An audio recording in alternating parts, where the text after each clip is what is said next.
So welcome to another exploration into consciousness with our marvelous group of consciousness explorers. And today we're going to talk a little bit about, or a lot about, harnessing the soul. And that's obviously a very huge topic, so we can really play with that and take it into whatever arena we want to take it. So lots of questions, lots of ideas, inspirations.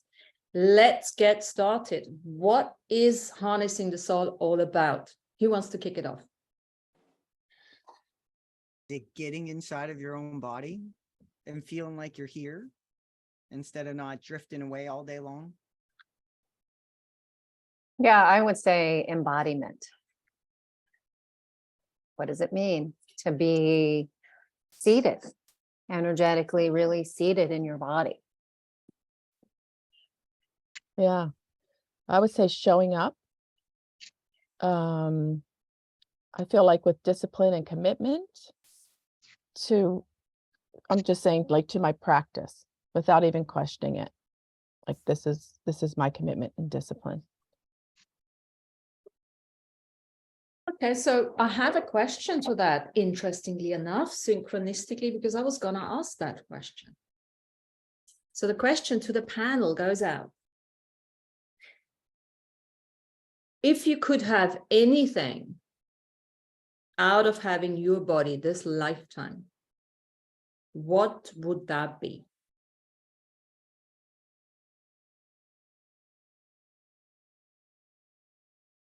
If you could have anything out of having your body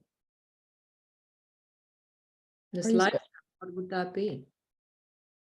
You mean besides our body? No, I'm not. Maybe I'm not understanding.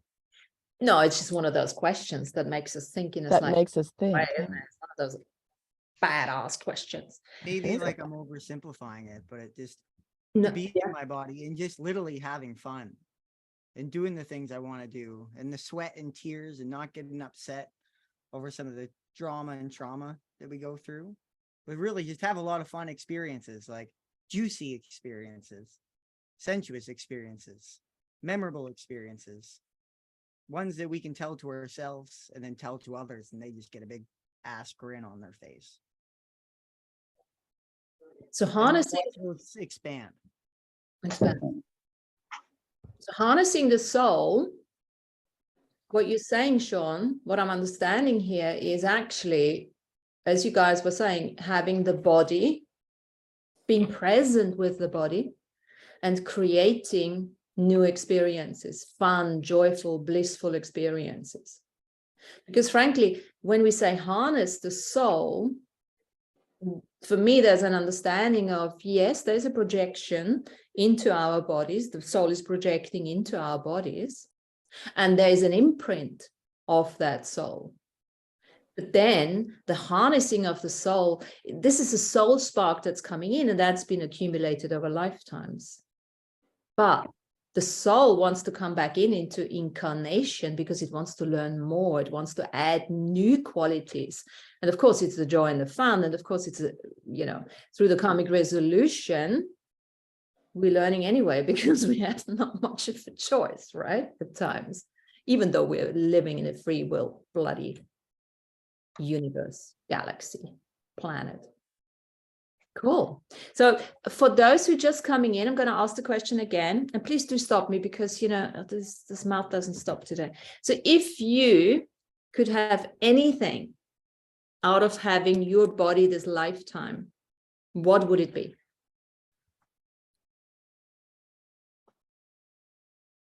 I mean, I would say less physical injury. Sorry.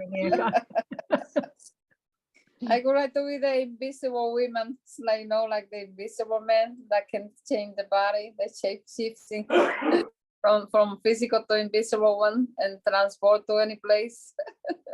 Change the body. I would love to do that. Go to any place. We, no limitation on the gravity or anything. So we've got That two was- things. One falls still, Tanya is still talking about karmic resolution, which is part of, this incarnation, definitely. And, the pains and our little, accidents and illnesses, they are facilitating that resolution. So that's, as far as I'm concerned, quite exciting. Anyhow. And then Herminia is taking us to the next level of, okay, let's talk about shape shifting and what can we create with that joy and that fun that Sean is throwing into the midst of harnessing the soul. Yes. I would also like to do that this lifetime. Mm. Change physical forms into different types of forms. Like not in like an instant gratification process, like right now, but like, over the next 10, 20, 30, 40 years as a process. I'm really looking forward to that. Yeah, so you can experience land, air, water, like, to be able to swim in the ocean without having to come up for breath, or to be able to Yes. fly where you want to fly. I mean, Mhm. Exactly. I love that, Jen. I love that vision. Oh my God, no limitation. I love it. Then like the 3D, not the photonic or the dreaming body, but just Right. right in the physical. Mm. Yeah, like be that That's bird you embodied. see. Fly with the bird you Yeah. see, Yeah. Yeah. So- Yeah. So hold on. To be at peace with being divine. That's what Earthy says. Be at peace. Yeah, Earthy, you need to come back and tell us a little bit more about that. What does that mean? Because that's actually a really cool thing as well. But we need to identify a little bit more what that is. Because, being at peace with divine, with our divinity is probably what Sean is saying, is probably what Tanya is saying, is what Herminia is saying. So what is it? Is it exactly for you? Earthy. Do you want To be at peace with being divine for me is to not disagree or argue with spirit when I am receiving such clear message. And then I forget I'm divine and I think I'm human and can't do it. If that makes any sense. Just Yeah. being at peace with, yes, you got the message, you got the download, now proceed forward. So harnessing the soul, would that be trusting our instincts, impulses, intuition, knowingness, imagination? And what's it going to take? Because that is a very cool one too, because all the fun and all the other stuff is a result of that, trusting ourselves, trusting our I am avatar. So what's it going to take? Let's drill down into this, because as we're talking about harnessing the soul, what's it going to take to trust ourselves, which is one of those big points, key parameters. And so needed. There's so many people, at least that I've encountered, who don't listen, right? You hear that first flush of intuition comes through, and then you're like, what do you mean you think that? That's a crazy thing to think. Why am I thinking that? Right. So allowing for that trust to just say, okay, I'm not going to dismiss myself. Right. But that's a daily practice, isn't it? Right. That a little bit here, a little bit here, a little bit here, and then that sugar bowl's full. And So- add to that, without question. Like without question, I feel like that's a real important piece here. Because So- trust means without question. You just trust. Yes. Go No, ahead. for me, I'm like, I know. compulsive today, sorry. give me a sign when I can talk. Go ahead. Yeah, go ahead. Okay, so yes, I have signed yet. So I like that trusting thing. So let's look at that. Is there a lack, or is there a judgment of ourselves when we don't trust ourselves? Yes. Okay, Cool. Now, because I've dug out a few of my facilitation questions, obviously, for today, because I was inspired from last time. And I got a really cool judgment process from Access Consciousness. All right. And do you want to play with that? It's a bit wacky again, because it goes straight to the subconscious mind, but it's just a, you know, another set of questions where we can dig down and find out, unearth any limiting beliefs, any points of views that are still holding us back from old hurts, neglects, abandonment, and all that kind of shit. Yeah. So the first question of this judgment process would be, what is my judgment of myself? Yeah, simple.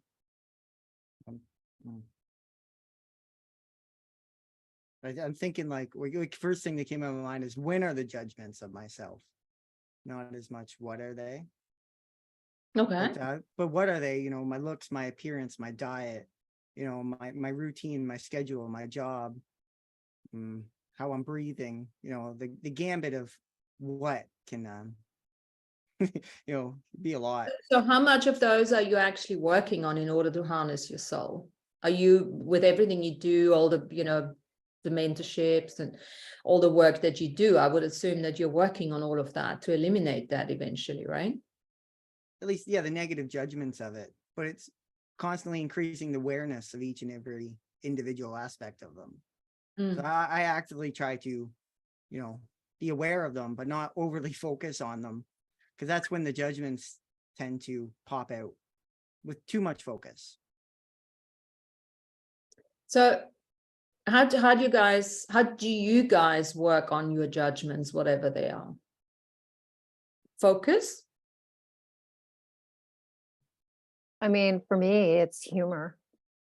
Because when I find myself, you know, and this has been work I've been doing for the last, you know, 20, 25 years. And every time you know, mindfulness for me, right? Being mindful of the emotions, being mindful of the thoughts and the feelings that are coming up, right? And then being able to stop myself when I'm hearing the negative thoughts and feelings. But I can also laugh at myself in that way, right? When I'm hearing myself all of a sudden being judgmental, I can say, oh, you know, oh, ha, ha, ha, Tanya, listen to you, right? Here we go again. Where's that voice coming from?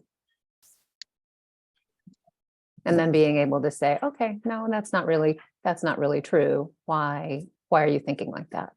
Right?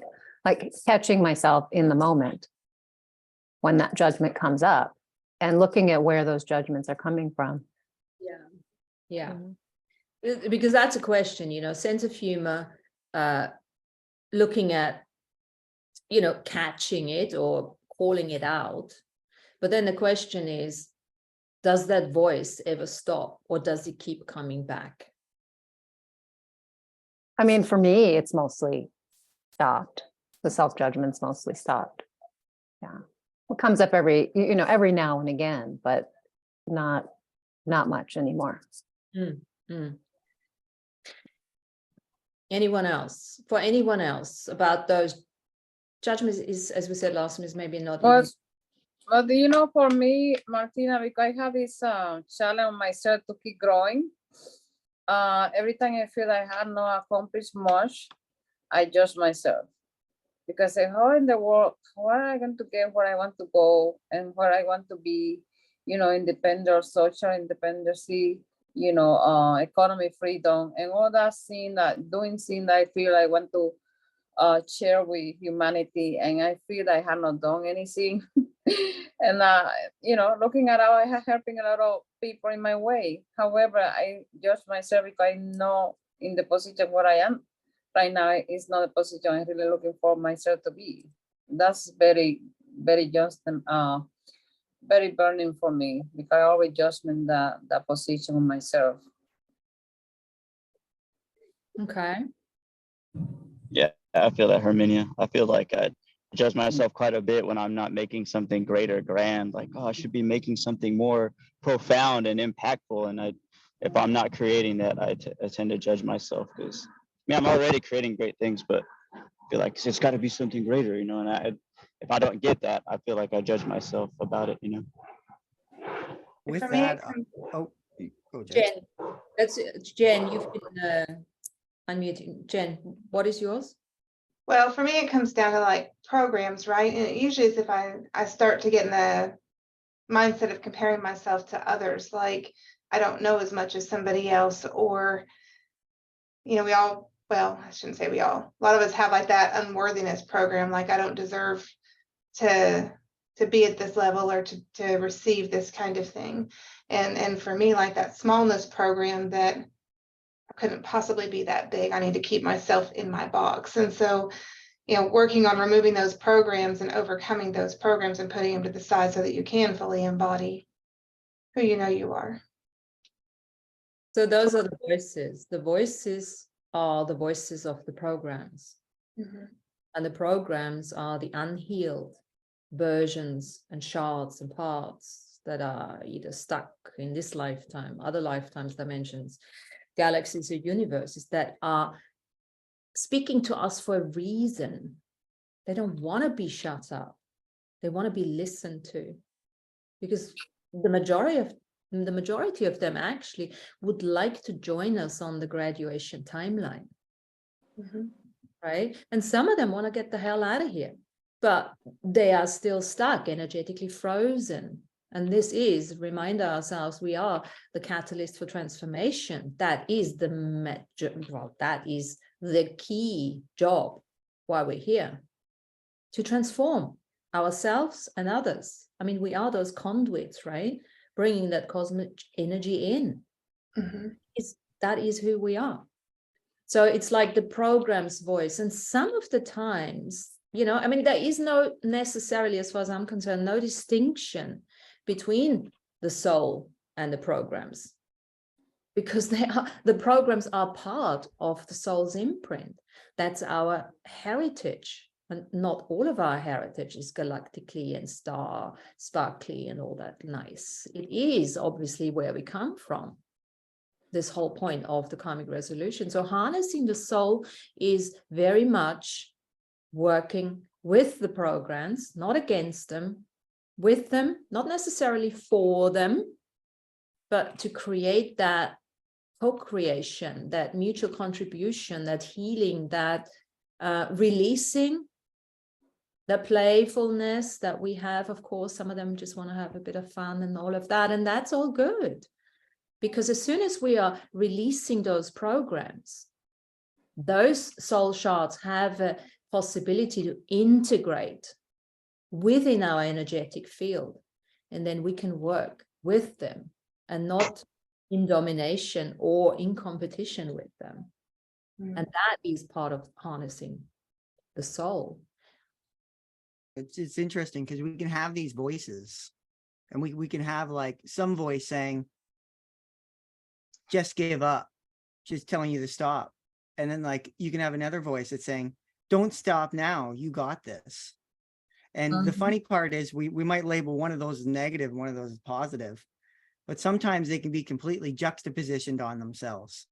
When the one that's saying don't give up is exactly the time you need to stop, or else you're going to tear a muscle, or you're going to do something overexertive. So it's like we have these voices, and just know, like, they can be helpful all the time, and they're not good or bad, but just what are they to us at that time? Well, some of them are literally destructive, Yeah. isn't it? But it is our responsibility as the I Am Avatar to discern between them and to figure out what is this polarization? What is this one voice, you know, talking over the other voice? And what needs to be done in order to make this a more amicable sort of creation? So we can harness the soul, because the soul shards cannot be harnessed. They cannot be integrated into our, as we say, we want to become more present. Being in the body is exactly that, is harnessing the soul and bringing it into the body. Now, it doesn't necessarily mean we have to stick it inside and swallow it or digest it or something like that, but we have to allow, we have to, you know, create a conduit, a vessel that is capable of bringing that energy in, projecting it holographically, because everything is holographically projected, right? So do these like programs like Jen was talking about, whether it's doubt, unworthiness, do they just want to be acknowledged? They just want to be, Majority of them do want to be acknowledged, absolutely. so because- that's, yeah, a conversation. So it's kind of like having a conversation with them. Yes. As it comes in, have a conversation and say, well, I don't know what you just talk to it the way you would talk to them. And Good. that could be it for the whole program. That could Be it, could be it, because the energy is changing, and the healing that there was a time where healing took much more effort, right? Because our awareness wasn't available to that extent as it is now. The speedy sort of what's it called? Well, changing everything is speeding up, as we know, right? Our entire consciousness is becoming much faster. Everything can be processed much faster. And also, it depends on your openness and willingness to create something. If you talk to somebody who doesn't want to know any of that, and this is the thing, it's not a spiritual thing. So lots of people get, don't talk about spirituality. It's got nothing to do with that. This is self-development. This is choosing to be. We don't have to use words like avatars even, or shards, because that puts off people. But it's literally simple self-development to be and become happier. That you can have more joy, that you can have more fun, that kind of thing. And you can have relationships that are not, destructive, and you can be prosperous, and you can be healthy, and all of that. With those pieces that want to be viewed, I'm kind of like rearranging and changing the shard point of view, because it's like sometimes we actually think of them all broken and jagged, but really they're more like smaller pieces of a holographic whole, and they're archetypes that haven't been connected in a long time. So just like a split personality, those personalities are all full integrated archetypes. They're just not communicating with each other. So they're each a whole hologram. They're not really like smashed and broken and don't function. So I'm thinking of all these like soul shards as just smaller holographic pieces that are no longer connected with each other. So they're each just the archetypes aren't talking to each other. And when we can't move past something like a soul shard, like when we were 9 years old and got pushed off the swing and it scraped our knee and it hurt a lot, and then we get afraid for whatever reason it is, but like it's just reconnecting to that archetype in that moment, reconnecting that smaller hologram that's separated to the larger hologram, integrates everything instead of further dividing it. Absolutely. Now that is the self-mastery journey. It's very simple. Harnessing the soul is all about self-mastery, self-healing, knowing your boundaries. Martina, that's what John is sharing. It reminds me, I'm part of the group that taking the class with Ellis, and he was talking about the subconscious mind and the conscious mind, and subconscious and super subconscious mind, the ego, the id, and what John is talking about, the soul chart. It's remind me because we coming with this program that we're going to do certain things, that we coming with this, for example, myself, I came with this incarnation to do a bigger thing, take advantage of the movement that is in the planet now, that we gotta resolve this situation. And after I listen Andrew Barcy, I can understand what I was maybe looking for to accomplish in this one. However, because we are in the little thing, we are in the mother world, we having pre-programmed, maybe distortion in what we were planning to do. And then it's in the processing, everything that happened between my, conception and my mother to whatever 7-year-old, like they say, is already set up. Then all those situations that happen create those soul charts. that, you know, the little one that is abandoned or is mistreated or is ignored, you know, all those little things that create that we are the soul is here, but it's almost like a separation in a specific time that get lost. Let's see, when I was 3 year or 4 year or 2 year, then all those little voices that said, why don't give it up? You know, like John said, yes, why to keep going? You know, just is enough what you've done. Why are you trying to do more? Just don't do anything. Those voices is like, you know, those memories that are over there somewhere. And it's kind of interesting because then I think in myself, I'm working very challenging to myself to change all those programs and all those little one that was lost in time and space in, you know, in situation. And thinking about what John said, we says, you know, little chart that are separate from the hologram, from the small hologram, and all those things lost in time and space. It's kind very integrating how, you know, bring all that thing together. And for me, before I was desperate to get, you know, like get out of this planet, and now I understand I have to be here. And now I put together everything that is part of the soul, bring it together and hold it in the physical body, because it's not out of the body, it's inside the physical body. I can do anything I have to do. And before I had a mentality that I had to be out of the body to be able to do something, you know, kind of like that's the spectrum that I have on myself, to figure out how I keep this soul inside this physical body, because it's right here, we have to do the job. It's not over there in the air. Yeah, and I love that, because lots of people think that, but you know, I don't want to burst the bubble there, because the soul is not really in the body anyhow. Yeah, because you know, it's always out there. It's a projection, because you know what brings it, this whole journey that we are on is actually not a physical journey as such. It's an awareness journey. It's a consciousness journey. So when we talk about different levels of awareness, it's like the more level of awareness we have, the more present we are. All right, so make that link. That makes it a bit slightly less distorted in terms of, because, you know, at some stage it becomes a bit like, oh God, you know, it's not fitting in there, or the body gets too small. And then people like start gaining weight because they think, yeah, it's literally, you know, it's a bit of a weird thing. So I love to look at it from a awareness perspective.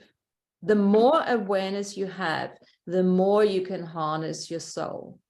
The more you can integrate the soul shards, the more you can heal the soul shards, the more you can kick them in the ass and say, get the hell out of here, because you're not making any sense where we're going on this graduation timeline, because there will always be parts of that. Because remember, not everyone is going to awaken. Not everyone is going to graduate, because we're still living in a free will universe, right? Yeah. So and that's also going back to what Amy is saying, is like, the more awareness you have, the less bias you have, the less prejudice you have, the less contrast is good, but polarization of contrast is not a good idea, because that gets you out of your awareness. When you go into judgment, let's call it prejudice now, because judgment, you know, we're judging everything. It's just the point of view. But when we go into a polarized point of view, a very emotionally loaded point of view, then that's what you could say, it kicks you out of the body. But yes, you could also say you're just diminishing your awareness and the level of you being able to perceive the bigger picture. It's just your awareness becomes smaller and contracted and limited by having too many of those polarized points of views. And for me, the harnessing of the soul is, we don't have to do anything. We don't have to have a lasso and get there and draw it down or anything like that. All we need to do is get rid of the programs, the conditioning. Yeah. When I say only, bye Jody. And then thanks for being here. And then if I say only, I mean, this is the work, right? Because it's so entangled. And because we've been doing this for millennia. Yeah, And all of us here have Yeah. been in this game. Otherwise, we wouldn't be together here, being a signature Yeah. fruit. I mean, Yeah, yeah, and it's true that what you said, the level of awareness, because every time if I catch myself, I just intend to judge somebody, I remind myself that we are all in this game, and then everybody is expressing whatever the glasses they have on, you know, and not judging for the way how they behave, because it's the program that they have working on, the program that they are running in the moment, you know, and that helped me a lot to be kind, neutral in people, situation, behavior. That helped me a lot. Before I was you looking to fix the situation, but right now I just like observing, you know, and that helped me too. yeah. I The want to make a hermit. Sorry, go. I want to make a comment on awareness, Mm. because like awareness itself can have charge and polarity to it. And so like when you're looking at things, you like, depending how big of awareness you have on it can just increase the weight of it. So like you have an awareness of like corruption at a municipal scale, or like a provincial scale, or a federal scale, or a global scale, or a galactic scale. And if you go into that with charge and polarity, it can be there, but it's going to have this terrible spiritual crushing weight down on you.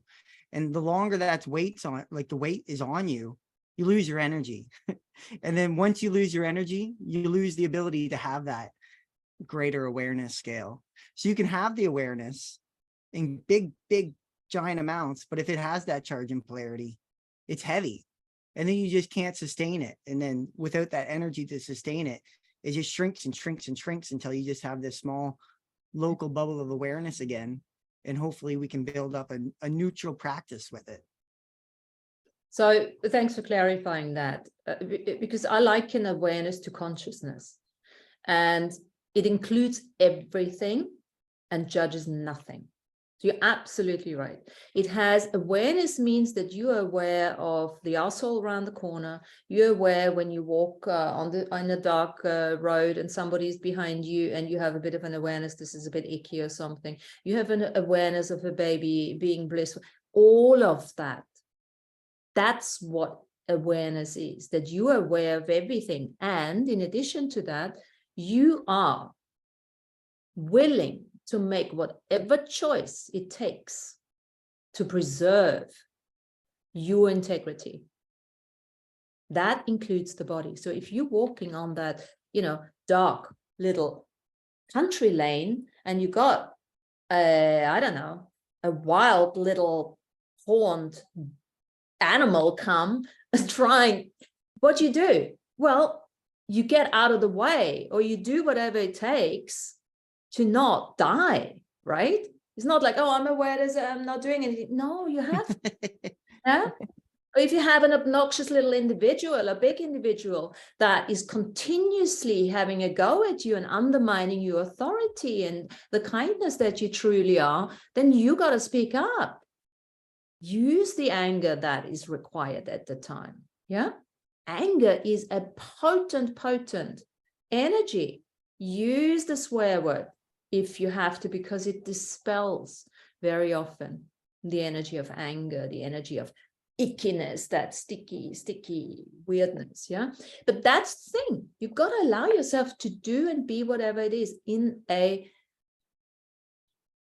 preserving your own integrity. And then, of course, that it can be a kindness to other people too. Yeah. If you do it from a place of awareness. And that equally so, what it means that sometimes you can be super aware what's going on. You know exactly the solution, what needs to be done. And sometimes you need to just be quiet. It's particularly difficult for some people, but I'm getting there too. And don't say just because you know what's required. If the other person is not willing to hear it, is not willing to receive it, is not ready yet to hear it. And this is one of our biggest learnings for any healer and facilitator out there, to know when to talk and when not to talk, or how to express themselves. And that is part of harnessing the soul.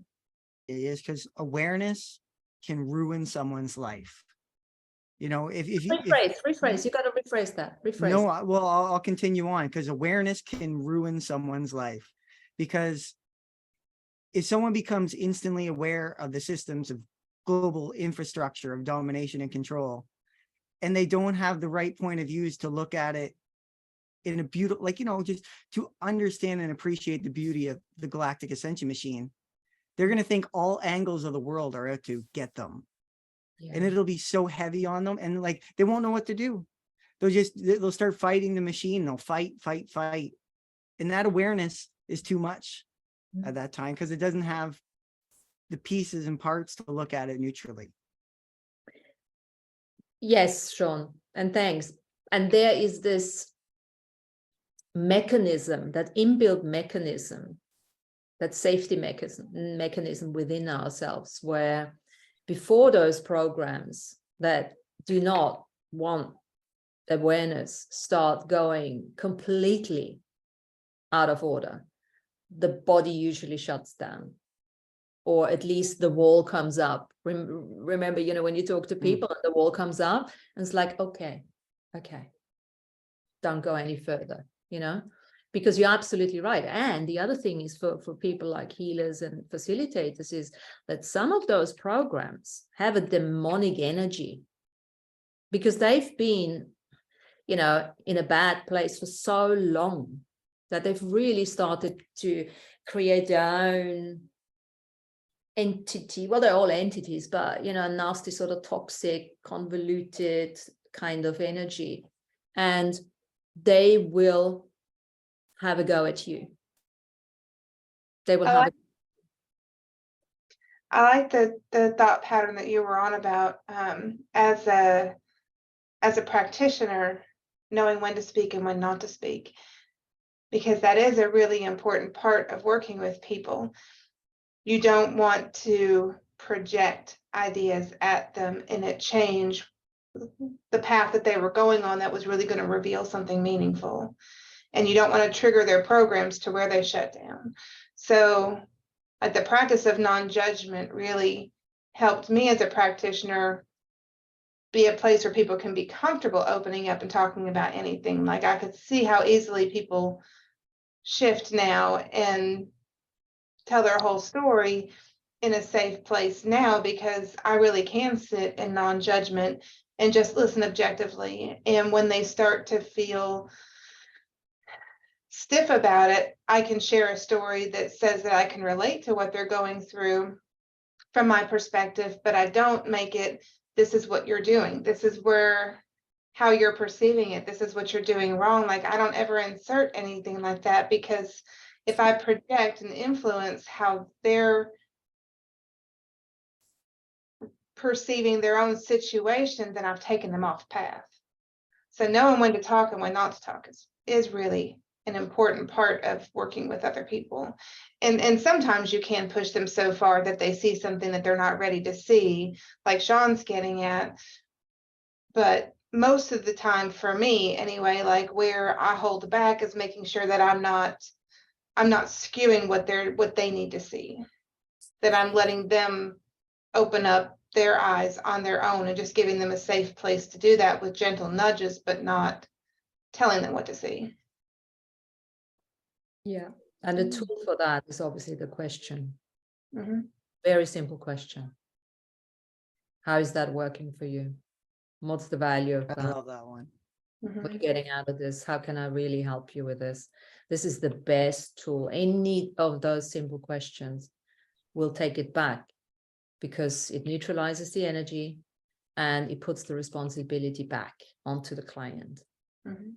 And then they can either come forward or they walk out, you know, that's also okay. You know, it very much depends also what kind of tools you're using, you know. Can I ask a question to Jen or any practitioner here? Do you need to turn off your intuition for that person to be able, so that, because if you see something and you want to lead them down, are you leading them down that way to find their own answer? with your intuition? If that, does this make sense? I don't ever turn off my intuition. If What- I receive something, I'll kind of park it to the side. And like Martina was saying, ask questions that help them open their mindset to the possibility with maybe some key questions, but I try not to lead them into anything because they need to perceive what they need to perceive. But having those nuggets of being able to see what's in front of them, I can ask questions, but I don't lead them into what I want them to think or what I want them to see. Okay, so you're kind of like letting them find their own answer Mhm. or whatever they're okay. But So- the intuition helps you ask the right questions. Yeah, Or I ask didn't mean good like questions. click it off, like it's there and it's there. If you, I just didn't understand how that kind of worked with. Well, let me give you a choice here. I'd actually say you have to amplify your intuition. You never switch, like Jane says, you never switch your intuition off. You got to amplify it. You got to expand it to so much so that you have a choice to, I don't want to call it ego, but to take your own programs out that still require maybe a little bit of validation and gratification, that kind of thing. Yeah. And put those aside. And then it will be very easy for you to know what is required right now for this particular client. Okay. So All I right. would say do not, and we all have to do that, do not misidentify intuition with your own programs that are still having a neediness to be heard, to be seen, you know. And I can speak so much from experience, because, you know, when you know what it's like when all these amazing ideas come in and you see the solutions and, you know, everything is falling into place. And there is I want to call it an innocence, because for me, there was an innocence in this, because I was like so excited and innocently not knowing or not even considering the possibility that others would not be as excited as me, knowing a solution or finding a solution. Okay. That's that Got it. innocence. Yeah. Yeah, I feel that now. It's like instead of put your programs aside so that you don't control the situation. Yeah. So it's too. Yeah, because you can easily do that. You can, because you see the big picture. Okay, I got it. Yeah. And that Yeah. innocence, I would also call it's an unawareness. It's again an unawareness. That's where it goes, you know. It's again an innocence is because, you know, you're obviously not acknowledging yet the capacity that you are as a catalyst of change. Yeah. So it goes back to potency as well. Yeah. So it's like, this is the fun bit. It's like when Jen says she takes herself back, because it doesn't mean that she makes herself less or doesn't appreciate her potency. It makes her more, because she knows exactly what she needs to do for the best possible outcome. And sometimes she'll say what she has to say, because that is part of that too. So it always goes back in not trusting. We were talking about trusting, right? Trusting of who we are. Well, and I think too, as a practitioner, people come to us because of who we are, right? They're attracted to us because of our signature soul frequency and what they can get from that. You know, and most times it's not conscious, right? They might come across my name for something and say, oh, wait, I need to go see her. I don't know why, but I do, right? And so, you know, as practitioners, our unique perspective and our unique abilities is why people are coming to see us. I would add to that also, Tanya, that like everybody is a mirror, right? Everything in front of you is a mirror. And we all communicate through the perspective of our traumas and what we're working through also, which is another important reason to check yourself, because when you're having like a reaction to something that a client is saying, it's bringing up something for you to evaluate later that doesn't need to be shared in that moment. You just park it and you look at it later. At least I do. But I'm surprised sometimes, like if I'm going through something, the people that show up to meet with me, because they can be like the extreme of what it is that I'm looking at in my life. And so like, I hear you, you know, like one lady came in and she wanted to do hypnosis. She called it a records reading, but what she really wanted was hypnosis. She was so angry about a situation that all she could do was just yell about the situation. Like, this was not a good day for her to try to be hypnotized. And so, like, to me, I look at those situations and I'm like, I understand what you're putting in front of me. Thank you. And then being able to walk them through what they need to settle them in that particular state of mind. So to me, I always look at things too, like what in this situation is being mirrored back at me, so that I'm conscious about not, I don't want to overly sympathize with their situation and put them in like a victim state, because I'm validating their situation because it's reflecting something in me. Does that make sense? Yeah. Oh Yeah. yeah. It blows my mind how often that happens. How Mhm. often, just how often the clients come that are some part that you're working on yourself, or like some, even if it's just like a field of study or just a certain muscle group or anything that it could be. And then they show up in droves, or like you have knee pain, then you get nothing but knee pain patients. It's absolutely wild. And one of the practices that like Andrew taught, but really resonated with me, and I like doing all the time now, is like when you get that aha moment, just try to hold on to that aha moment and just try to put it into your field, so that they can, you don't even have to tell them what it is. They can just kind of pull it out themselves. Because I want to put things in just 3 archetypes. There's 3 simple kind of practitioners, and you have the military practitioner, who's going to tell you what you need to do. You need to do this. You need to stop doing that. You need to start doing this 3 days a week. And then you have the teacher practitioner that says it's an educator, and they'll tell you, well, you can start adding this to this, or you could do this. And so they teach the person. And then you have the shaman practitioner, who really doesn't do anything. He's just literally, he's that one who has everything in their field and just has it, the infinite awareness there. And the person just takes it and does whatever they need with it. I mean, I don't know. I think everybody needs something different too. You know, 100%. the style, some people really respond to like the military style, right? Some people need okay, it. here's your homework, here's your exercises, go, get going. And that's 100%, because none of those are wrong. Sometimes we need these different aspects and different teachers. Sometimes we need that tough teacher or that military aspect. Sometimes we just actually need the teacher that, you know, just gives us little timbits for the healings, and we have to put it together. And sometimes we need that massive shaman experience, but we need all of them, and they're all super important. Well, and you know, from my experience, I've gotten all of those people Do you and know more. that is, And more. do you know that when they walk in exactly what they need, or like, can you get that intuitive feeling? Usually for what I do is, you know, when someone walks in, we have we'll have a conversation, right? And then I just like sit and listen, and then I sort of like start understanding what's going on with that person. Oh, cool.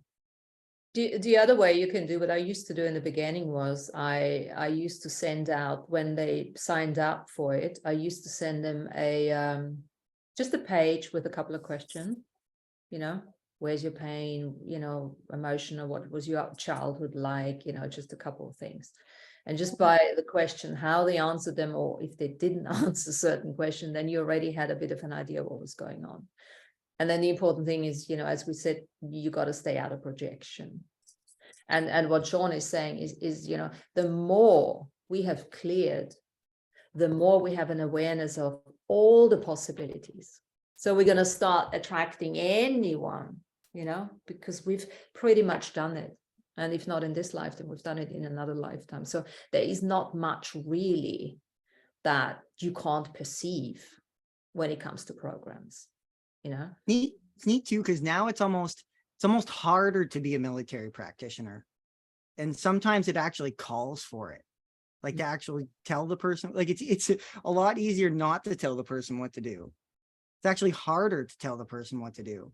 But it's crazy. Like sometimes the people need to be told what not to do. Like stop hurting yourself. Like literally, just sometimes it's funny how it works that way.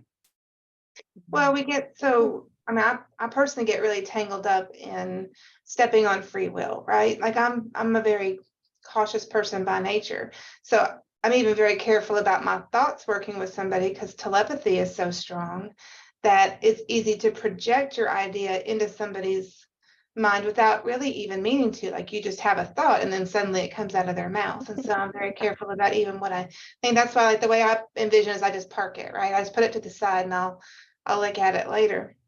But some people really do, like, we don't want to tell somebody what to do and step on their path, but sometimes that is what they came to you for, because they're not in a place right now of full sovereignty, right? And so they're looking for somebody to nudge them into that step. And it's an uncomfortable place for us when we're used to holding our sovereignty.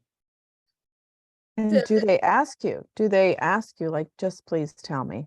Oh yeah. Yeah. Do they? Okay. There's Is it, one of the reasons why I could never call myself a coach, because a coach is supposed to coach you, right? Because the people who want to coach, they want to be told what to do, and then they want to come back and tell you what they did and what they didn't do, and that is just not what I do, you know? So it's very much like you got to really, again, not over-identify, but really know who you are and what is your clientele that you want to work with. Yeah. I mean, the clientele that I want to work with is the clientele that can take my questions, that can take the intensity of my facilitation. I'm not interested in, you know, like if you look at my intensity and look at Jen's gentleness and everything, we probably will not have the same clients. Yeah. Because I'm just not as kind, because my kindness definition is different.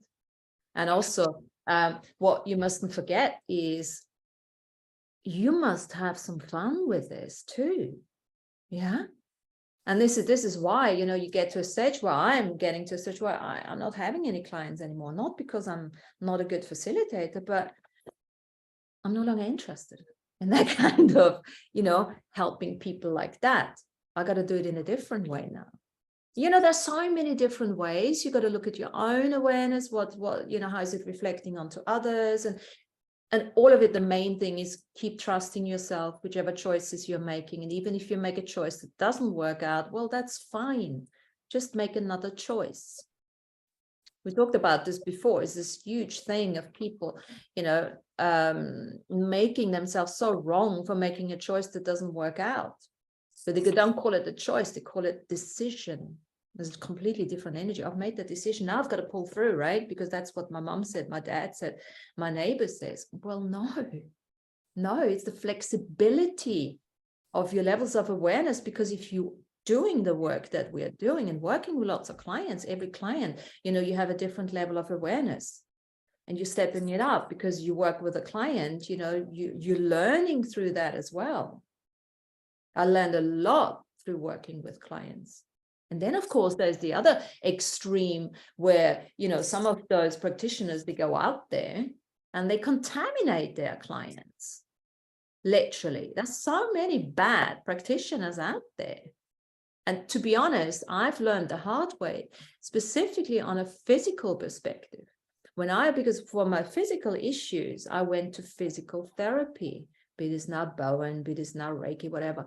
And so often I got off this bed and I was in pain and I didn't know why. And that's why I actually literally had to stop. Once I figured out what was going on, my body was healing them. I can't go to a spa and have a massage, because all those massage girls in spas, they get paid nothing. They're very, very kind in your face because they have to. They're overworked, they're underpaid, they're exhausted, and your body just takes it on because we have those inner bodies. Yeah, they're taking all kinds of other people's energy and then they're Yeah. giving it to you. Hello. There's no Potluck. balance. And even if you say, hey, I'm aware of this, it's difficult. Doesn't mean they are. And yeah, and also if you say, oh, I'm going to put my barriers on and nobody's going to come in, it's so much work, you know, just do something else. Find somebody you can trust, you can actually work with without perceiving those projections. But that's that level of, that's no longer a program. Yeah. That's no longer a program. There's nothing you're doing wrong. You're just having a real awareness what's going on. And that's pure choice. Pure choice. Don't do it. Most of those bad practitioners have really good intentions too, but there's not a lot of talk about spiritual hygiene in the energy community. And that's a really essential part of being a practitioner, because you can easily transfer your stuff onto somebody else without realizing it. Well, I feel like when, you know, when I'm working on people, I see all the energy that they take from other people. Right. And we talk about that. Right. Oh, here, look, you've taken your energy from your parents, from your friends, from your lovers, from your work colleagues. Like that's one of the things that I always talk about with people, how to start setting energetic boundaries, right? And recognize when that energy is attaching.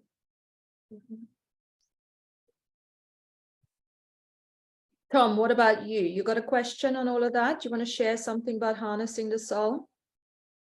You're just a Yeah, little observer, aren't you? yeah, I recognize a schism in myself. There's a part of me that's just looking for humor, and I managed to find this. I look for it, but there's also the part of myself that just wants to apply myself to things, and I see that there's a conflict there, and that I can do one at a time. Simple as that. But I recognize that I need to consciously make space for both.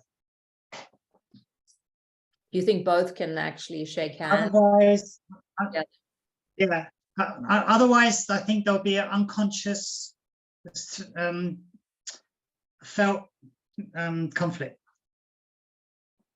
So one of the things I'm looking to do is to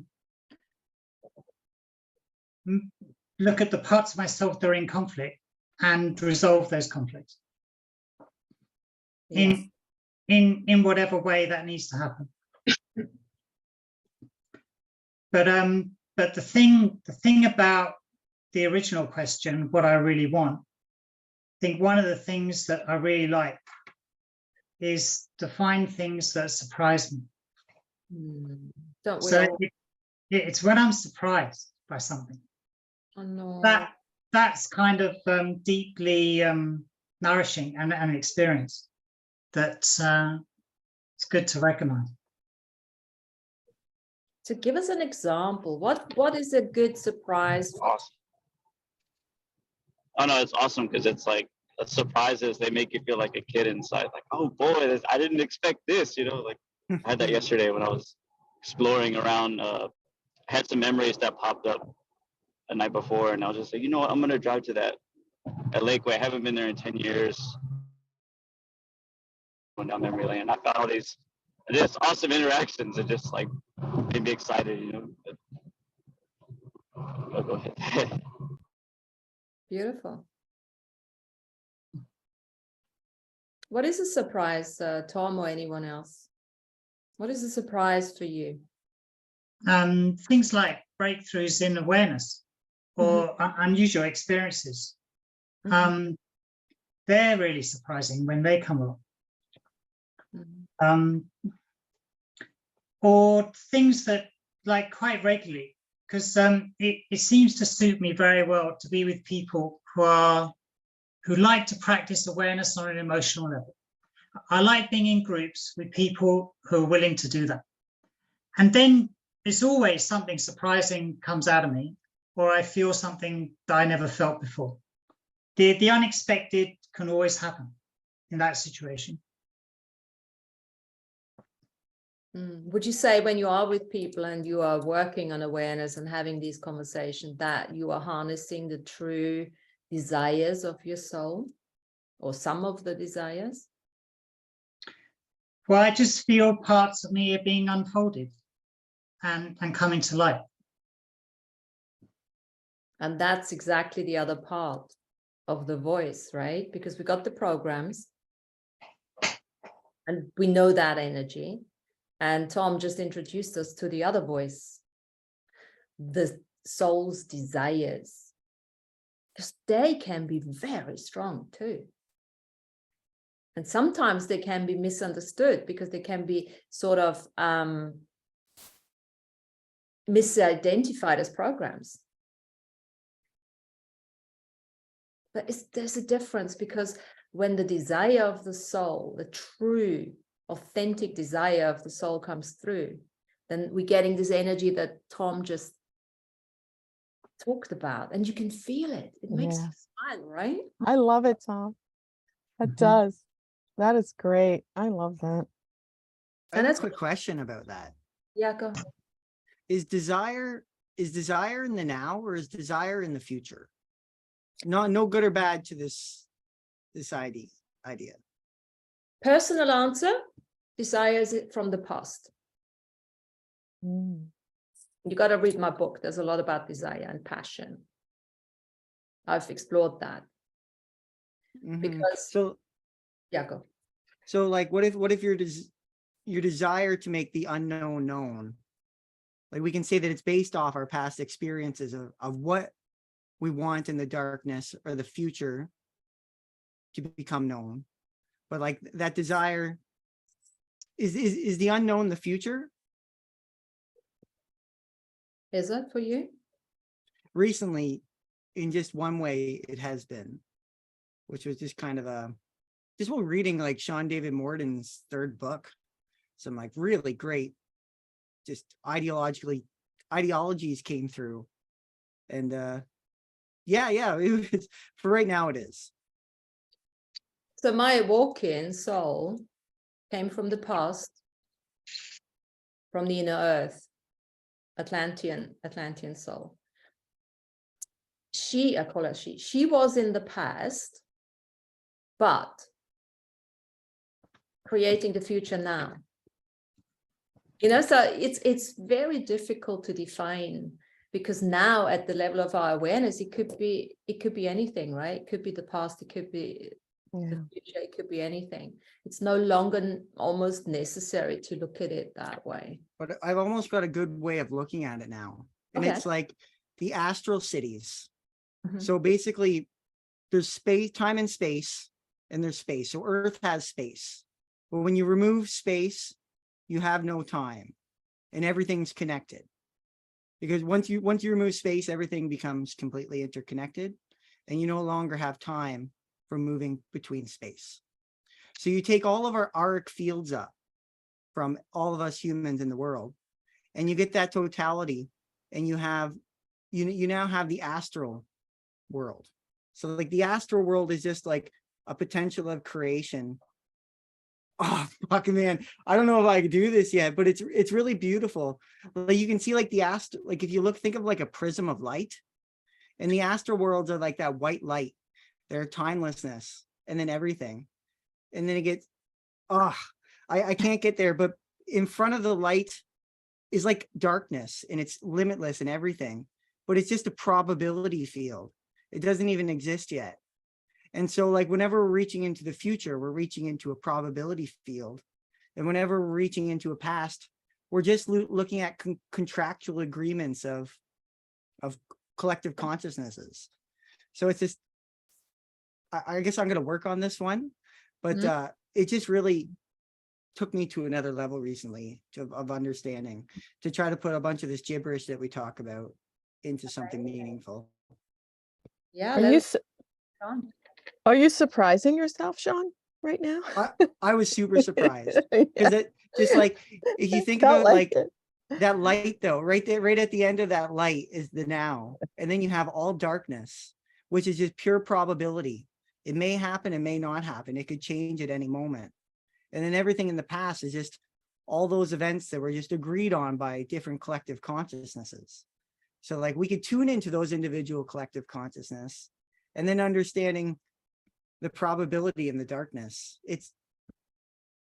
I don't know, guys. Yeah. But isn't it also beautiful to have a state of surprise witnessed by others and fully Mhm. received?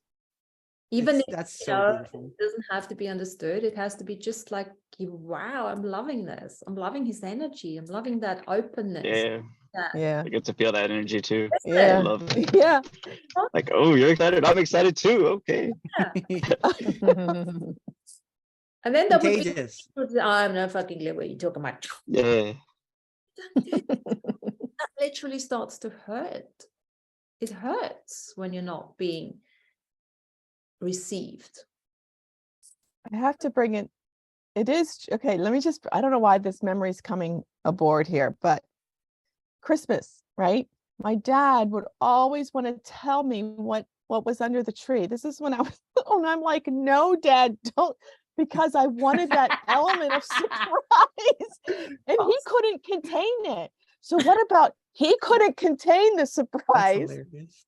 and yet he wanted to tell me because he's like a little kid. He was like a little kid. And yet I'm like, no, don't tell me because I want to be surprised. So isn't that interesting? That And that keeping of the surprise. I don't know. That just came back with surprise. and that strange like father-daughter family dynamic makes it even funnier and It was better. funny. Like It it's was like that's hilarious. because he kept wanting to tell me, and I'd be like, la la la la. Yeah. We have Would we you have think he sort would of have like, told you if you didn't la I la la, or would he just bug you about it? No, he would smile like he was teasing. It was like a teasing little thing. Yeah, because he would smile like but he wanted to so bad.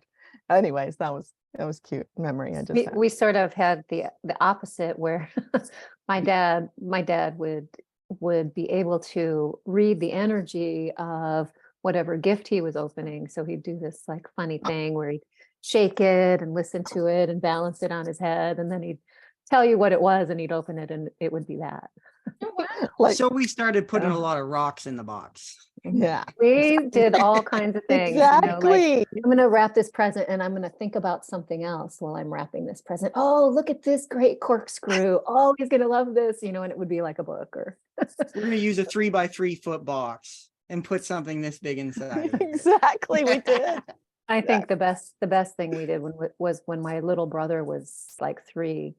He's 10 years younger than me, and we would unwrap all of his presents and show him what they were so he could guess and wrap them back up. And that surprised my dad greatly. That was a good one. It was like Karnak funny. from Johnny Carson. Red pajamas.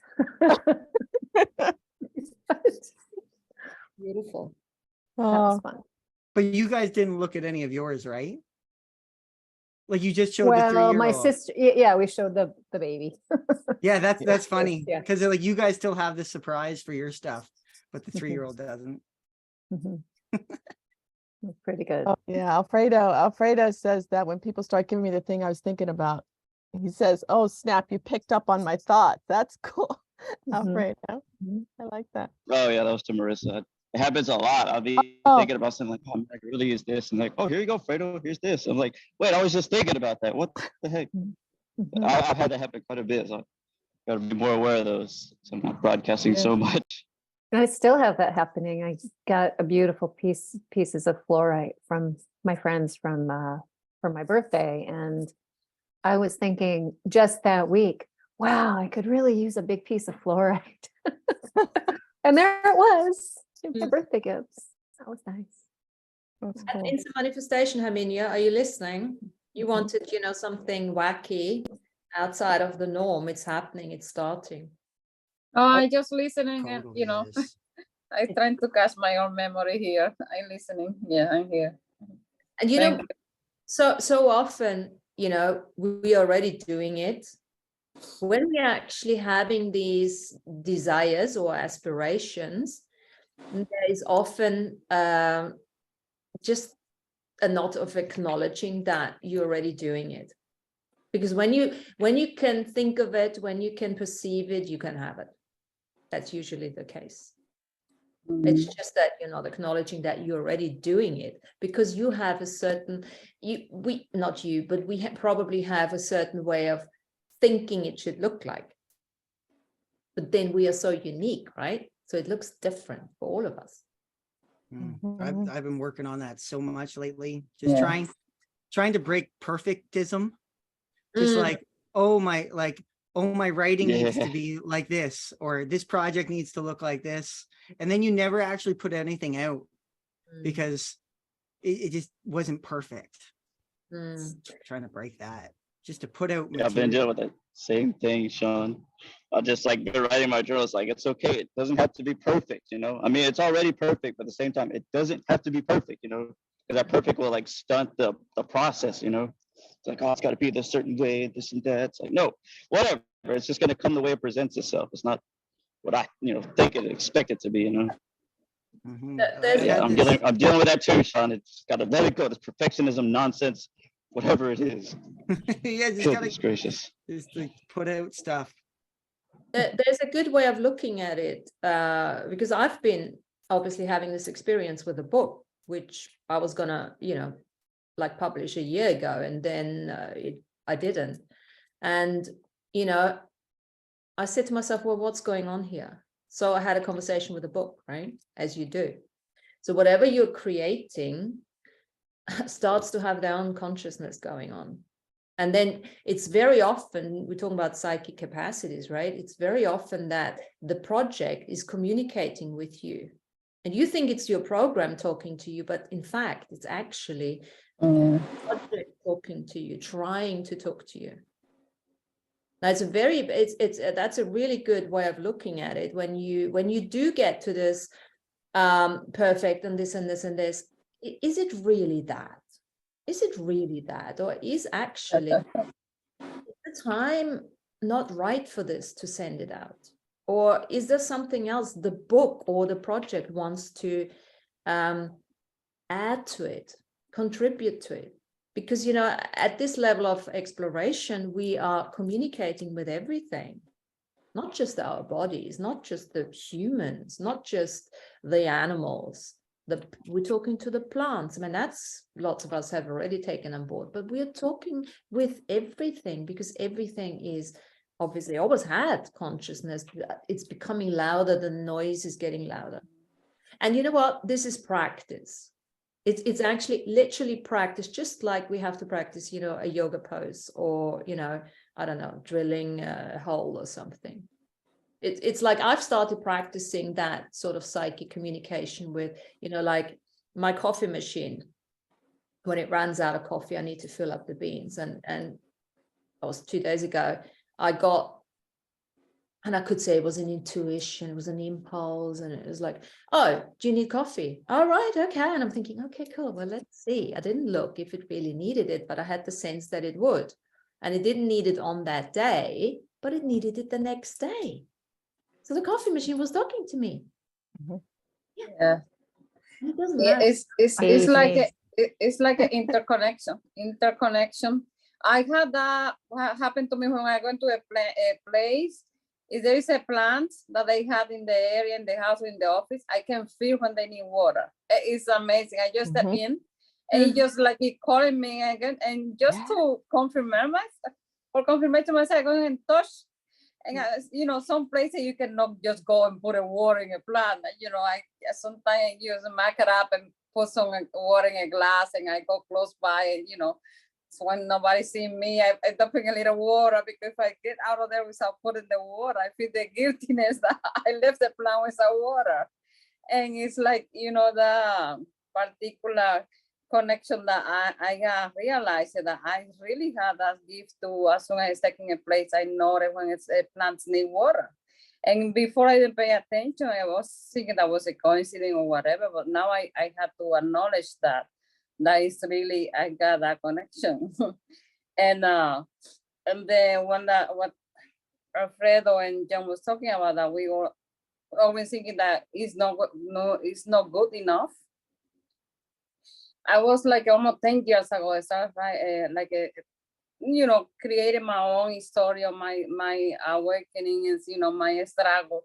And I did like a little book, and I have it like almost for 10 years. And I have it this with Andrews like 4 years ago. And then I asked him about the books. He said, yes, that book can help a lot of people. And, I didn't pay attention. And just then last year, I said, I got to put us in Kindle in Amazon, just to put it there. I don't care, nobody read it. But just for me to show myself that, yes, you can do it. You can put it there.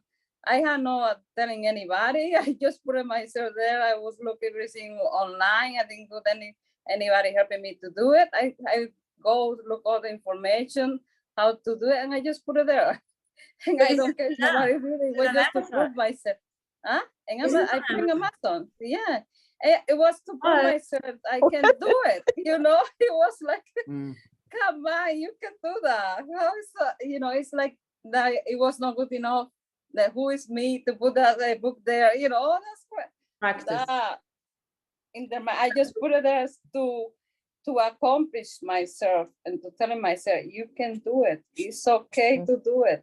I'm not expecting anybody to be recognizing that I did it. It's for myself, it was for me to overcome that. I did exactly the same with my first book. And I was going to say now, yeah, this is so good that you said that now, because, mirrors, you guys mentioned the mirrors, we're all mirrors. So whatever we're actually doing we're doing it for ourselves, and others are benefiting from it or not. And that's a lovely way of looking at it. Whatever you do it for yourself. Yeah. And whoever wants to choose to benefit from it, well, it's their choice. And I think that, like, I would tie co-creation in that when you are working on somebody else and you're getting that that reciprocation back, even if it's not the necessary intention for it to be co-creation, it absolutely is. Yeah. But nothing else, nothing is in existence without co-creation, because we are all interconnected. So if it doesn't have to be human, right? It can be the coffee machine or the book or the TV, everything is in co-creation. I mean, Well, and that just brings up a question. Sorry, Martina, go ahead. No, I'm just like happy. Go. Well, that just brings up a question for me, right? It's like just thinking about all of the soul shards, right, that we're integrating to become more of a sense of wholeness, and the clients that I've worked on where I've seen past lifetime, right? And to me, these are soul shards that they're working on integrating and healing. Right. Every time I see a past lifetime. So now I just think about you and talking about the coffee machine. It's like, wonder, did Martina have a little soul shard that was living in as that coffee machine? And now that she's listening to it, it's integrating, right? Yeah. It's like thinking about maybe. memories of being a tree or being a crystal, or, how do we integrate those parts of our soul? Right, that are in that space of timelessness, right? And I think about some of the experiences I've had of unbinding souls who had been trapped in their bodies by dark magic, right? And allowing those soul shards to be free so they can go back to the original soul, right? And do they integrate with a person who's currently living? I don't know. Sometimes I had the experience of being in Egypt and coming across a whole bunch of souls bound by dark magic for a construction project on one of the pyramids. And it was almost like, as I, worked with my team to set up an unbinding, I don't know, almost like, the metal detectors you walk through at the airport. It was almost like that, where they could walk through one of these like unbinding machines, and then they would just like cross over. And one of the soul shards was one of the guys I was traveling with, so he had this interesting integrative experience with, after that experience. And there was no coincidence that he was there also. Any possibility that any of those shards have contributed to your ankle? Possibilities. Yeah. Mm. Hmm. Don't need It to feels like they were all, it feels like they were all left where they were supposed to be. That wasn't, that those weren't for me. I didn't feel like I came home with any, but that doesn't mean I didn't. There's also, remember, those soul shards would have been associated to other soul shards, and they would have probably liked them to be kept in dominion. Mhm. Like word, look at the next layer, what is there? And also, the more we free ourselves, very often other people's soul shards say, no, we can't have that. She can't go. No. What can we do? Mhm. That incapacitated her. She can't move. Yeah. It's quite interesting. And yes, it had to be broken for whatever reason, like you said last time. Sometimes we need to break to heal. Right. And it feels actually, to me, the break feels really more like a toroidal field realignment. Mm. It's like there was a limitation, an energetic limitation in the physical body it was, I don't know. I mean, it's always felt to me in a way like my DNA, a couple of my DNA strands were like twisted together in a way that they shouldn't be. So it almost feels like as that break happened, which was almost sort of like this, it was like it twisted where it was supposed to be, and now it can realign. Serious lineage healing, huh? Mm-hmm. Mm-hmm. Yeah. Mm. Amazing. Harnessing the soul. So many different levels. And You mean in that way that, Tanya, there can be something that have to be released, and then in the process it can be like, what you experience? Sure. I mean, if there's no limitation on what can happen as we're integrating. Like soul shards, they can come in all types of different ways, right? And it can be, it's possible that we've incarnated, a number of times through our ancestral lineage, right? It's like we bunny hop through the ancestral lineage in our incarnations. And so it could have been like, oh, that soul shard of me who was my great grandfather, right, who had a traumatic experience. How am I carrying that now? Am I carrying that? Do I need to integrate it? Is that part of me still stuck in that, that space because of whatever reason? Because of fear, mostly because of fear, mostly. It's so like unpredictable, I could say myself, that we don't know how it can be done. It's so much possibilities. I mean, when the memories can come up, right, then we can hold them and acknowledge them, and it's almost like once we have the memory, right, then the soul shard can be revealed in a way. Like, I guess that's why hypnosis and past life regression can be really helpful. But also, just I was mentioning before we started recording the Korean Netflix show that I just finished watching called The Alchemy of Souls, right? And this was about soul shifters, right? Entering, again, stepping on another soul's free will by force ejecting them out of their body and then taking over the younger, more beautiful, more powerful body. Right. So that's interesting because it's really not the soul that's kicking out the soul. It's the soul shard that's kicking out the soul shard, really.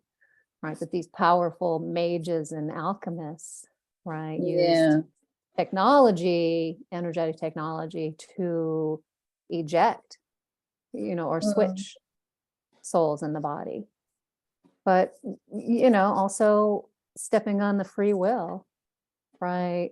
I think there's something to to that series, which also links back to the galactic wars and the way that species of domination and control would come in and usurp, just like the Roman Empire did, right? Would come in and Yeah. usurp the culture that it was taking. It would just take everything over, right? It would insert its own gods and ideas in place of what was going on in that space. Yeah. And then all of a sudden, the culture was paying taxes to the Roman Empire and becoming unsovereign. Wow. Must you go, Earthy? What's happening? Always have a Zoom class and Wednesday my art class. Thank you. Okay, well, good to have you. See you again soon, eh? Bye. Does make a lot of sense, Tanya, also because remind me, how they used to say, how is above is below. It's like a replica of the same thing in different level. And interesting that you've just been watching that.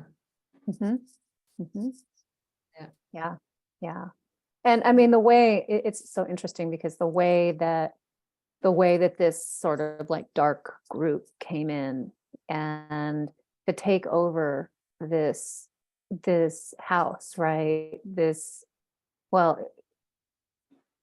A magical lineage that was storing all kinds of magical artifacts in their, I don't know, underneath, in like this cave section, right? These magical artifacts were captured and encased in pottery, right? To hold them in place so they didn't go out and affect the world. Well, this group of dark beings wanted to control, right, all of those artifacts, a specific one. So they came in and basically forced their ways in once they got powerful enough, right? And to me, right, part of my soul remembers some of that usurpation that happened, which is some of, I think, what Leah was talking about last week also. Yeah. This is really something to look out for as well, no matter what, program we're watching, no matter what we're reading. It's almost everything is becoming a mirror now. Really looking at that. Everything is becoming a mirror. In a way. Helping us remember, right? To help us integrate those soul shards, to help us integrate, and love and accept the shadow within. Yeah. Like the coronation did that for me. Yeah, me too. Yeah, it just, the opulence and the colors and the beauty in it. Oh, like it brought tears to my eyes. I didn't know why. Probably many lifetimes, I'm sure. But yeah, it's quite beautiful. I've never sat through Princess Diana's wedding, maybe, Wow. sat through That's nothing like that. My God, that's interesting. I mean, you feeling like a joy or feeling or what? I don't know. It was just watching. I think it was the ritual part of it that was just touching to me. Wow. And I don't understand that whole royalty thing, but something about it. That was interesting. Yeah, the music. Oh, then the beautiful music, the choir. I mean, all of it. Wow. All of it. And I choose myself not to even look at anything, not even the nothing. I saw something in the computer that pop up and I just delete it. I think, Yeah. I choose not to be part of the energy. I saw Charles wearing that crown and I did the revocation for the gemstones and the crystals again. I was thinking of you when I saw that. Nice. Yeah. What do you feel, Tanya? You said? I stated out loud the revocation for the crystals and the gemstones. Oh, right, that was because of wonderful. the crown. Yeah. I didn't think about it because I was with a group that they were doing like a ceremony to grab with the crystalline line of the planets to reverse anything that I was doing to put in the opposite direction. Oh, you know, good fun. for collaboration. And I Yeah. was, you know, I connect with that group. It's a very good girl that she's working very diligent. And it was a lot of people. It was like 400 people in around the planet that Wow. were connected with her. And- And I said, well, I can be part of that because definitely I don't want more control and domination. It's just, I think it has to do with my trip to Armenia, that I'm going to London next week, and I'll be in the Abbey. We're taking a Oh, tour of the Abbey. I don't know, and Martina reminded me that it was on. that's I'm like, wonderful. Well, you be the observer. That's it. No, be Yeah. attached. Yeah. So, yeah, let me also, Herminia, you know, in terms of just not watching it, yeah, this is just, it's a choice, yes. Mm-hmm. And sometimes I chose to watch it. And I thought, Mhm. okay, because I watch it because I want to look at, you know, all the paraphernalia, what they're having, you know, what they're using, to see what, Yeah. is that a word, paraphernalia? Yeah, that kind of thing. You know, the orb and the sword. And Yeah. Mhm. I Yeah. switched it on and my tears came. And I'm like, Mhm. what? What is this? Right? What is this? A show. It's a And the show. very, yeah, in the very beginning, I had this surprise. Tom would have loved it. I was like, what is this? Interesting. And I realized that, you know, I mean, I know that I've been a member of Secret Society from the very beginning, literally, Mm-hmm. Vedas. And I haven't really looked into that a lot.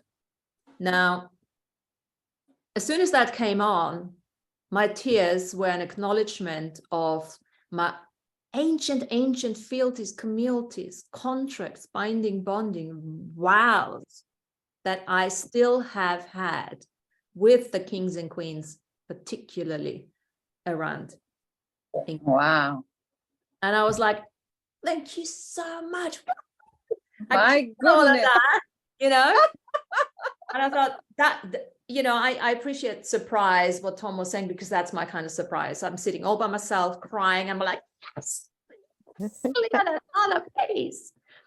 And then I left it at that because, you know, I'm at the stage now where I trust myself for shit like that, right? Having said Wow. that, I'm now going to Turkey, right? And I said the other day, I mean, I have no idea why I'm going. That was one of those things where there is no desire. It's just a knowingness. It came up on the screen. I booked it right away. That's it. I'm not looking at the program. I just go there and it will come. Now, that's the one thing. Now, yesterday, I go on Prime. Or was it Prime? Yeah. BBC Mystery Schools. Right? Wow. First documentary, first episode, The Knights Templars.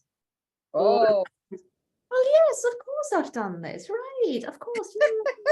And then of course it comes in, you know, they talk about Turkey and they talk about, they even talk about Cyprus, that they've, you know, not discovered, conquered Cyprus, and Paul lives in Cyprus. And it's like, yes, okay. So my new exploration, because I have never looked into the mystery school that much, this, and then I'm, you know, writing that. That's another surprise. And Martina, that was your piece of cake. I said, oh my God, of course. absolutely. And then I go, you know, I keep writing in the book and I keep editing and I keep, you know, changing some things. And then I get to this one thing where I write about the coronation stone of the Saxon kings, the very first Saxon kings, 900 AD, which is literally in next my little village there, next door. Yeah. And, you know, when I wrote about it, it was like, okay, well, let's put that in. That's quite funny, you know. And then after the coronation, I'm like, oh my God, of course, because I've been connected to this bloody coronation since then. Yeah. And it's like, not a little surprise. Yes. Okay, I get it. But I had written this, I don't know, last year. I didn't even know why I was writing it. And I knew it had to go in. I'm like, why the hell do you want to be, you know, is this really important? Yes. A year later, I realized you know, it's not that I didn't realize it then, but there was the experience, and this You is the have- important thing. You know, this is why we have to be present. That's why we must not stay away from whatever is out there. We need to Yeah. be the outside world and Yeah. the inside world, and not Yeah. make one world more important than the Yeah. other. Yeah, it was your Yeah. aha moment. Your aha moment. And it just confirmed the importance of experience. Yeah. And you know, it gets boring. The inner world gets boring. Introspection gets boring at some stage. Mm-hmm. When Yeah. you know how to handle yourself and to stay sovereign, then it's time to get the fuck out there again. Mm. Out there. Agree. Well, that's one of the cool things about traveling. You know, it's like just walking the streets of some place that you don't normally live, right, is the opportunity for soul shard memories of being in that time space continuum. You know, that memory, just like to walk down a little winding alley, right, in well, like, let's say London. Amy's going to Yeah. London, Amy's going to Paris. Or you know, a little village in Turkey, right? And to be able to say, oh wow, I remember being here. I've never been here before, but it feels familiar. And as you continue walking, right, that memory, you know, the memory comes up to the surface and the soul shard starts to integrate. You feel all kinds of things. Yeah. That's That was your fascinating. journey in Egypt, wasn't it? It was such a profound experience for you. Such a profound experience, you know, and just like having the memory of, oh, I've been here before. You know, I was a priestess here doing this, that, and the other thing. Oh, I remember, you know, standing here and watching rites, right? I remember walking down the river, right, with, you know, with my dog who was a lion at the time. You know, I mean, just these little things. It is. It's so true, Tanya. And I'm going to use Tom's word surprise on my trip. All the surprises in store for me. But so you're talking about, my husband just mentioned Joan of Arc. And I'm like, Joan of Arc? My God, I love Joan of Arc. I remember her just as a kid and everything. And here, when we're in France, we're going to be passing where she was burned to death. And so in the village. And I'm like, okay, we're stopping. We got to stop there. It's like these little things that are connecting me to where I need to be. If he didn't say that, I wouldn't have known that, you know, she was burned there. Yeah. So thank you. Yeah, it is those little surprises, Tom. Thank you. Yeah. And you know, like, okay, Tanya is someone who knows how to trust herself, right? And if you're not one of those, whoever is listening to this, don't worry about it. Just acknowledge it. And don't make any big deal out of it. Is it true? No, is it not true? Because like in my case, I just said, okay, cool, yeah. But then there comes a follow-up that actually validates your experience. And it's quite interesting. If you're not looking for validation, it actually comes automatically. And it might not come, like in my case, it could be a year apart. You know what I mean? It could be, just do it. Yeah, I agree. That is part of harnessing the soul. That's what we're talking about today. So harnessing the soul, a major part of that is trusting oneself. I think too, you know, getting to trust what's yours and what's not. Big time. Yeah. Big time. I have a little exercise that I like, you know, to guide people through in that case, where if you go ahead and put your dominant hand on your heart and say your name. My name is Tanya. Now I'm going to say my name is Martina. I know my name's not Martina, right? My body knows my name's not Martina. So what is the resonance in your body, right? When you say your name versus when you don't say your name, because that's going to tell you what's resonating true for you. So then you can say, did I take anyone else's energy today? Or is that mine? Right? And then when your body resonates, like when you say your name, that's your body's yes. The opposite is your body's no. You know, and of course our body can get tricked by programs and stuff, but I think that's a good like litmus test, right? And keep asking. Fascinating. Because it changes daily, it changes weekly, it changes monthly, right? We're always shifting and changing Mm, as we love that. integrate soul shards, as we let go of programs, right? We become a new person, right? Just like our cells change. It's a beautiful exercise tip to communicate with your body and really listen to your body. Let's just ask maybe the other question here that is similar, but just slightly different. And we're talking about harnessing the soul, right? So if your body could have anything out of being with you this lifetime, what would that be? Say the question again. So the question is, if your body could have anything out of being with you in this lifetime, what would that be? I think it's to live fully and enjoy like the pleasures of this life.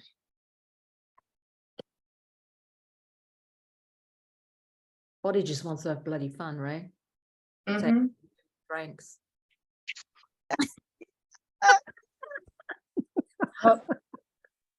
You say the way that take it out of this experience or integrate it in this experience?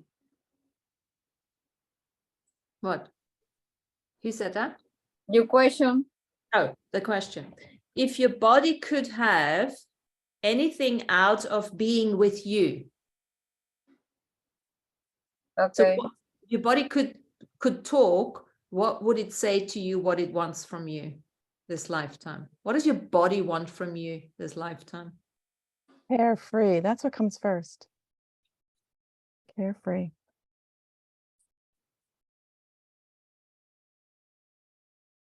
Yeah.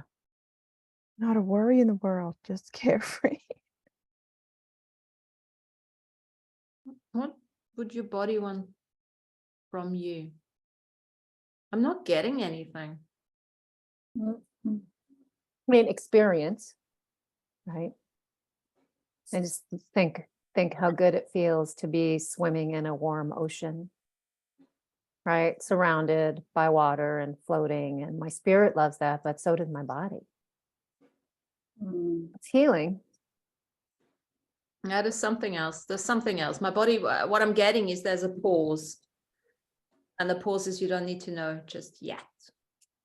That's what I'm getting. Because everything else is too conscious for me. There's something there that doesn't want to be. The surprise is coming, but it's not going to be divulged. Divulged. What's the word? Divulge. Divulge. Divulge. Divulge. Divulge. Divulge. DI, yeah. But it will have something to do with my trip. So let's see. Let's see. It will have something to do with my trip. Where And- are you going to go in Turkey? Can I tell you afterwards? Because I don't really Yeah. don't want to really look at it.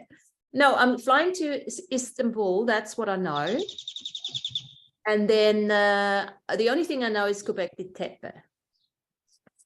You've seen the Netflix Turkish series, The have. I Gift, watched right? Yeah, twice. yeah. I watched it twice, and I think this is why, I and from a yeah. Anyway, I don't know. It's like, no, shut up. Don't.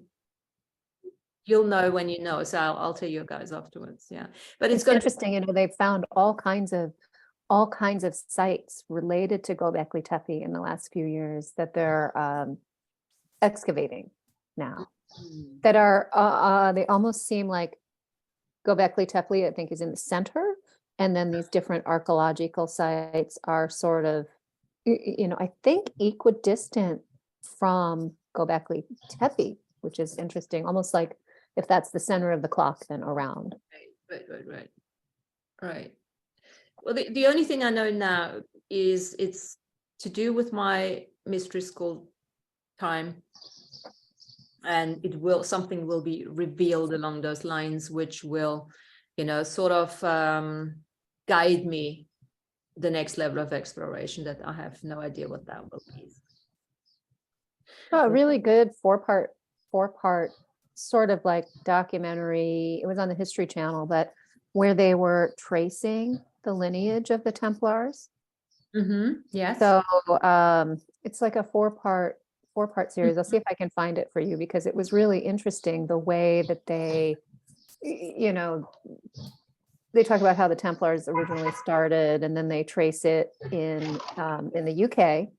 But Mhm. then they also follow the lineage of the Templars as they went down through the Holy Land, through France. And then, of course, all these different sects of Templars sort of split off, but then they trace the Templars after they become something, there's another name for them that they rebranded Yeah, themselves. the Freemasons, yeah. No, before that, before it's the like a Church of Christ, Oh, yeah, something. some Christ thingy. Yeah. Yeah. So then they ended up like buying things all over the world, and, taking over, creating a shipping fleet and taking things over financially, like stopping the spice trade from the West Indies, right, into Europe, and starting to control that. So gathering wealth in that way. Kind of very fascinating. Very, very interesting energy, and very much like the energy that I like, and I even have demonstrated myself throughout creation. And then they've been, all killed, but they came back and they came back so many times, and they're still around. It's like you can't kill them. I mean, they killed many, but also the other thing, what they said yesterday, and that really clicked for me. They were saying because there weren't that many, they always had to interact with their enemies and work with them. And that's always been in my energy field, the contrast, the polarity, the abandonment, the rejection, and the attack and everything, and working with that, being that mediator. That really stood out for me yesterday when I listened to it, that mediator that, I do consider all of us, So yeah, so that was interesting. So we'll see about that. I think I thought it was interesting. Someone posted on Friends who like AB, some of raw footage of AB in Egypt. And he was going through one of the temples, and he was talking about the Templar cross that was the specific Templar cross for the treasure hunting sect of the Templars, which is interesting, because I've had memories of like looking underneath there's show the cross. Let's see if I can. There it is. Yeah. That's it, yeah. Yeah, let me just get something, because what happens to me a lot, these impulses, they come through things that I find, and as let me just show you what I had found. Let me just get it quickly. Years ago.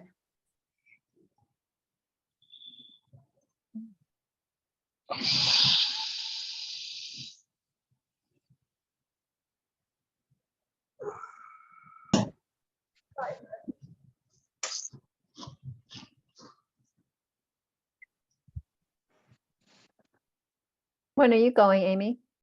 Saturday.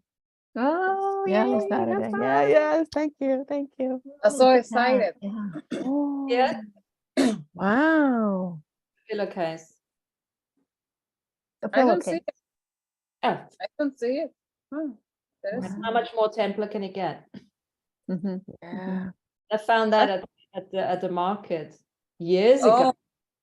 Years ago. yeah. And then, of course, I just That's awesome. put Wow. it somewhere. Yesterday, when I was like, I'm thinking, where's the bloody thing? I'm like, are you kidding me? Right? And then I looked at my couch, because they have the fleur-de-lis, right? That symbol. I looked at my couch, fleur-de-lis everywhere on the couch, on the batten, and I have seen that before, and I'm like, okay, I'm getting it right. Okay. Yeah. So often it's like you find something, or you buy a book, and then you put it in your bookcase, and then 3 years later, oh shit, now I'm ready. Yeah. I have many of those. Yeah. Like was said early on, don't beat yourself up if something doesn't happen right away, because it doesn't have to. The time has to be right. I had to clear everything else, watch the coronation, and now I'm ready. Yeah, Me too. I'm ready. yeah. Well, Yeah. I'm wishing that you had excited adventures and bring so beautiful memories. Because when you come back, you bring two, code together that can share with us memory that we had activated from those places that we will be remembering too. Oh yeah, because we'll be gone the same times. Yeah. Yeah, Yeah. yeah. That'd be awesome. Yeah, that was my what's the word? Not just choice this year to get out. That's why I went to Dubai. That's why, I just need to get out again. It's time. I spent a lot of time on my couching, and that was important. And but it's nicely all coming together now with a book coming out, and then I'm out of here. And then luckily, gratefully, we have the lovely Tanya who's gonna jump in and run the show while I'm away. It's great. Well, and also, if anyone has anything they want to talk about, any subjects, anyone they want to bring on, let me know. Yeah, Let's have some fun. thank you so much. It was Yeah, nice thank to you. see everyone, and see you later after you come Yeah. back. Yeah. Right. Well, yeah. Well, then let's conclude as Vinia. No, I mean that after you come back. That is mean that we see you later after you come back from the trip. Yeah. Yeah. Yeah. Both of us, yeah. Yeah. Well, we send a picture because Amy and I we're gonna meet on Sunday just before I leave. Yeah. Oh, Yeah. that's excited. That's excited. She's making me take the train, guys. No. Oh, No. Well, it'll be Be a a fun new experience. surprising experience. I Yeah, downloaded, exactly. yeah. I downloaded the app. I'm ready to go. If it That's pisses, what- if it rains, what- then I'll come in. Yeah, but you wanted to go to the park. That was your suggestion, right? Yes. I want to see those Yeah. big old deer, whatever they deer. are. Yeah. You'll be fine. You'll be fine, Amy. Yeah, Don't I'll come, be good. Yeah. don't come with high Yeah. heels, right? Because we're gonna No. we're gonna Good walk walkers, mud. walking shoes. No high heel. Fantastic. Okay, well, travel safely, both of Thank you. you. Thank Thank you you. very much, guys. And harnessing the soul, keep on at it. And well, we'll see you in June. And have fun. Bye. Thank you, Yes, Herminia. guys. Thanks for Thank you, today. Tanya. Bye. Thank you. Bye. Bye.